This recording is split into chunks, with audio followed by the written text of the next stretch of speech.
Hey, I'm Bruce Diamond. I'm president of BMW Bikers of Metropolitan Washington, the BMW, and I'm here to give you a little advice on how to sit on your bike so that your back doesn't hurt. Believe it or not, how you sit on the bike is going to be how comfortable you're going to be. Not everything from your back to your shoulders to your butt. Now, here's how most people sit on a bike. Just like they're slouched at work, and you see how slouched my back is. That's the problem. A couple of bumps down the road like that, and pretty soon my back is killing me. Also, my weight's on my tailbone. Now my butt is killing me. Okay, so now this is the secret to taking care of that. If any of you have ever ridden a horse, this will sound pretty familiar. Sit up straight like this, get a nice curve in your back. So you see I got a nice curve in the back. I'm basically trying to stretch upward.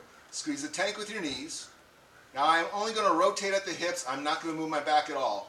Rotate at the hips until my hands fall comfortably on the handlebars. If you keep your back like this, you get two benefits. One, even though I'm going over bumps, my spine isn't twisting around like that, so my back is not going to hurt from a bunch of bumpy roads.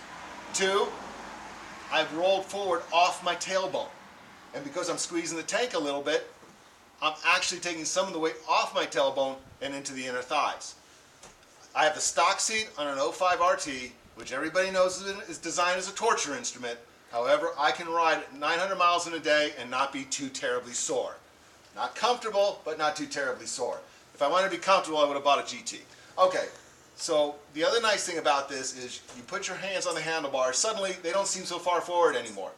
Keep your weight off the handlebars. Don't ride like this, all right? That's just going to now put more strain on the lower back because you're pressing down on the handlebars. Squeeze the tank with your knees. Your legs are strong. They got huge muscles in them. You'll be fine. Just ride around like this, nice and loose on the shoulders, nice and loose on the elbows, a good bit of bend so that you have plenty of room to maneuver. You can maneuver instantly. Ride like this, you may be able to go a lot farther without pain. Thanks.